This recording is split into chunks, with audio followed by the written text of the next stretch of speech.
Hello guys, Umkhosi Ojuzi here. Please don't forget to like, share and subscribe to my channel.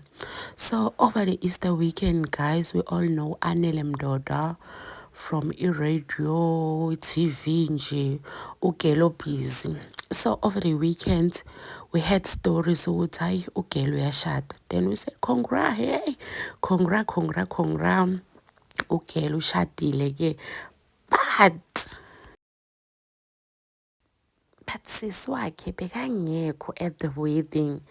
We all know Anele and Thembisa bani ma-issues abo.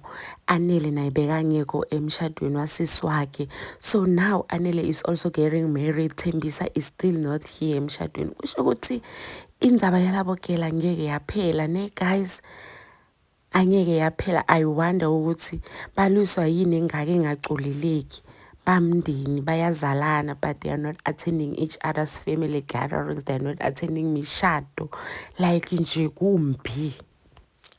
But ezemndeni azingenwa. Anyway, congrats girl on your secret wedding. Congrats. Ciao guys, thank you for watching and for listening. Continue to subscribe for many more videos. Ciao.